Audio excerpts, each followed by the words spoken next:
یہ وہ لوگ ہیں جن کے دلوں میں اللہ نے ایمان کو نقش کر دیا ہے اور اپنے فیض سے ان کی مدد کی ہے، اور وہ ان کو بہشتوں میں جن کے نیچے نہریں بہ رہی ہیں داخل کرے گا، جن میں وہ ہمیشہ رہیں گے۔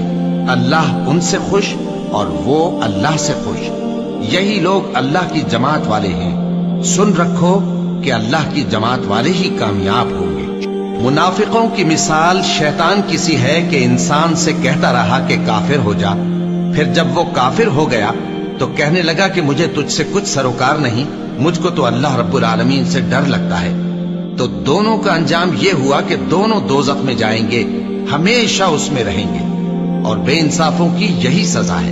اے ایمان والو، اللہ سے ڈرتے رہو، اور ہر شخص کو دیکھنا چاہیے کہ اس نے کل یعنی آخرت کے لیے کیا سامان بھیجا ہے، اور ہم پھر کہتے ہیں کہ اللہ سے ڈرتے رہو، بے شک اللہ تمہارے سب اعمال سے خبردار ہے۔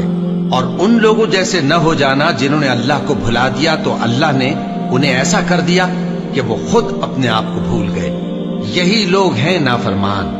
اہل دوزخ اور اہل بہشت برابر نہیں، اہل بہشت ہی کامیابی حاصل کرنے والے ہیں۔ اگر ہم یہ قرآن کسی پہاڑ پر نازل کرتے تو تم اس کو دیکھتے کہ اللہ کے خوف سے دبا اور پھٹا جاتا ہے۔